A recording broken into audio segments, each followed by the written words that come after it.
पाकिस्तान के पास बसा एक देश लीबिया, जहां बारिश और पानी का कोई नामो निशान नहीं था, लेकिन फिर भी वहां की सरकार ने एक तरकीब निकाली और रेगिस्तान के नीचे एक नदी का निर्माण कराया, जिसे दुनिया का 8वां अजूबा भी कहा गया। इस नदी ने पूरे देश को पानी दिया, लेकिन अचानक ही कुछ ऐसा हुआ कि रातों रात ही इस नदी को और इस प्रोजेक्ट को बंद कर दिया गया। आखिर कैसे रेगिस्तान के बीचों बीच नदी का निर्माण किया गया, और जब इस नदी ने करोड़ों लोगों की प्यास बुझाई तो रातों रात इस नदी को क्यों बंद कर दिया गया? आखिर कहां से लाए इस नदी में पानी? चलिए जानते हैं इन सब सवालों के जवाब हमारी आज की इस वीडियो में। लीबिया एक ऐसा देश है जहां का 90% हिस्सा रेत से ढका हुआ है, और इस देश में कई जगह तो ऐसी भी है जहां करीब 10 सालों से बारिश की एक बूंद तक नहीं पड़ी है। इस देश को सैटेलाइट से भी देखा जाए तो यहाँ पर हरियाली का नामो निशान भी नहीं है। यहाँ पानी का कोई सोर्स नहीं है, और यहाँ तक कि साफ पानी के लिए एक भी नदी नहीं है। यहाँ पर इतनी गर्मी होती है कि खुले में पड़ा हुआ पानी भी भाप बनकर उड़ जाता है। 1960 के आसपास पूरी दुनिया में कच्चे तेल को जमीन से निकालने की होड़ मची हुई थी, और इसी होड़ में लीबिया भी शामिल हो गया, और वह भी कच्चे तेल की खोज में लग गया। कच्चे तेल की तलाश में लीबिया ने बहुत जगह खुदाई भी करवाई। खुदाई में उन्हें कच्चा तेल तो नहीं मिला, लेकिन उससे कहीं ज्यादा कीमती फ्रेश वाटर का एक बड़ा सोर्स जरूर मिल गया।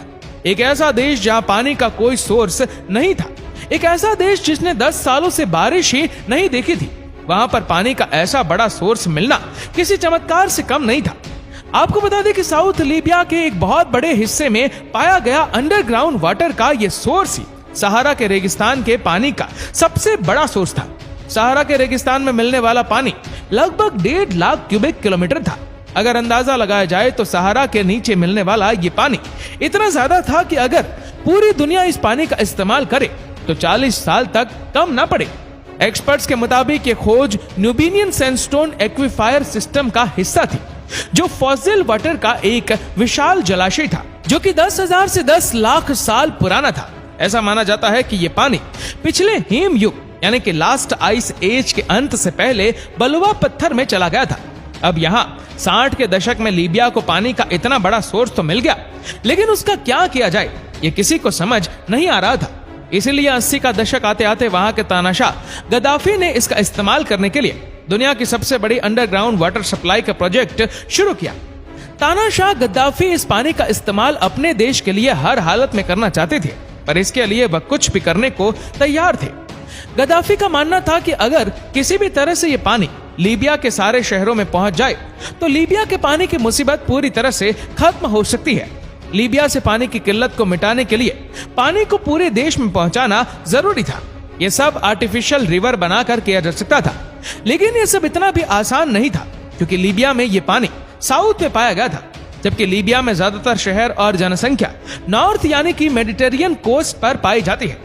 और दूसरा, लीबिया में इतनी गर्मी है कि अगर नदी बनाकर पानी देश के इस क्षेत्र में पहुंचाया भी जाता तो आधे से ज्यादा पानी आकाश में भाप बनकर उड़ जाता। इसके लिए जमीन के अंदर अंडरग्राउंड रिवर बनाने का फैसला लिया गया। जब पानी पहुंचाने का अंदाजा लगाया गया तो पता चला कि लीबिया के हर शहर में पानी पहुंचाने के लिए जमीन के अंदर लगभग 2820 किलोमीटर लंबी नदी खोदने की जरूरत थी, यानी कि दिल्ली से मुंबई तक के 2 चक्कर लगाए तब जाकर यह दूरी कवर हो। लेकिन फिर भी गद्दाफी को अपना यह प्रोजेक्ट करना था, इसलिए अंडरग्राउंड रिवर बनाने का काम शुरू किया गया। इस काम को करने के लिए बड़े बड़े पाइप की जरूरत थी। इसके लिए ऐसे पाइप चाहिए थे जो कि 13 फीट मोटे हो और जिनका वजन 80 टन हो, और ऐसे लगभग 5 लाख पाइप की जरूरत थी। इतने पाइप बनाने के लिए लीबिया में ही कई फैक्ट्री लगाई गई, जहां पर ये पाइप तैयार किए गए। ये पाइप कंक्रीट और स्टील से तैयार किए गए थे, और एक एक पाइप में 8 किलोमीटर लंबी स्टील की वायर डाली गई थी। दोस्तों, इन पाइप में कितना स्टील लगा था, इस बात का अंदाजा आप इस बात से लगा सकते हैं कि अगर इन पाइप में इस्तेमाल होने वाले स्टील वायर को अगर सीधा बिछा दिया जाए तो पूरी अर्थ पर 100 बार चक्कर लगा सकती है।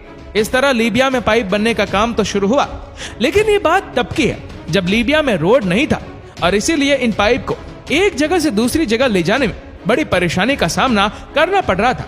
लेकिन इस प्रोजेक्ट को पूरा तो करना ही था, इसीलिए पहले साउथ कोरियन कंपनी को बुलवाया गया।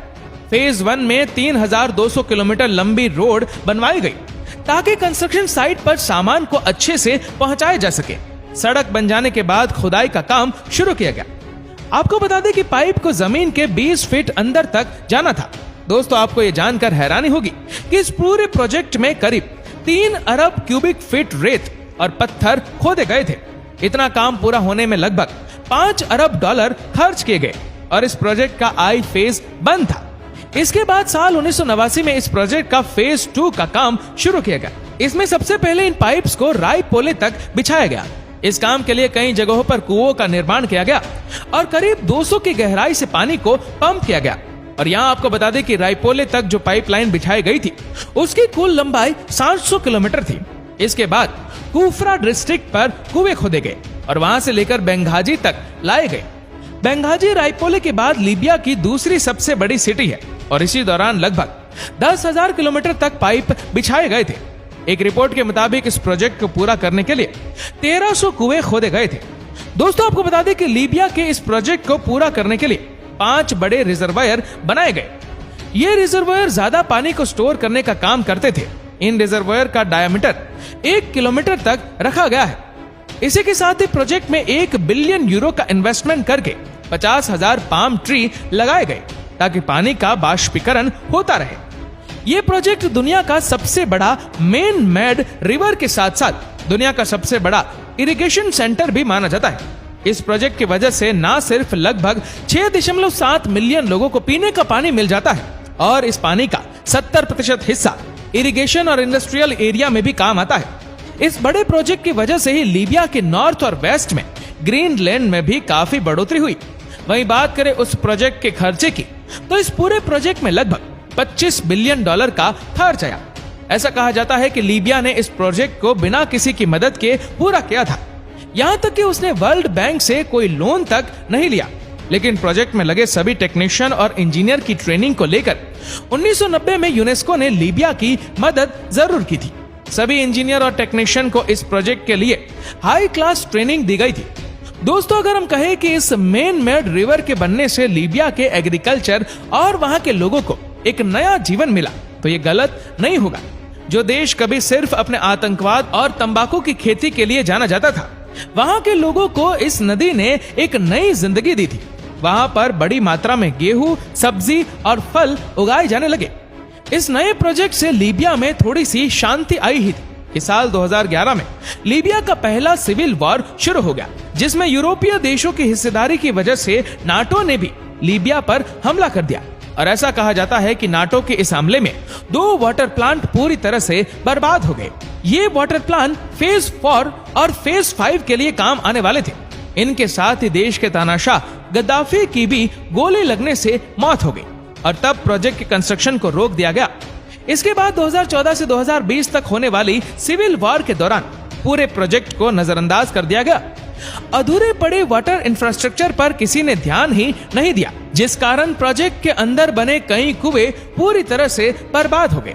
और आज लीबिया के हालात ये है कि जहां एक वक्त पर ऐसी उम्मीद लगाई जा रही थी कि लीबिया में पानी की कमी नहीं होगी, वहीं अब लीबिया की कुछ जगह को छोड़कर कहीं पानी नहीं है। जहां एक वक्त पर लीबिया में पानी के जरिए खुशहाली आई थी, वहीं अब एक बार फिर लीबिया पानी की कमी से परेशान है। और इस तरह लीबिया की सुख शांति कुछ पल के मेहमान बनकर वापस लौट गई।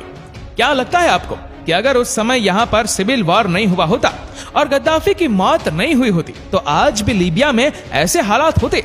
हमें अपने विचार कमेंट सेक्शन में जरूर बताएं। और अगर आपको वीडियो अच्छा लगा हो तो वीडियो को लाइक करेगा, शेयर करेगा ज्यादा से ज्यादा लोगों तक। और ऐसे ही और भी रोचक जानकारियों के लिए सब्सक्राइब करें हमारे यूट्यूब चैनल को और फेसबुक पर फॉलो करें हमारे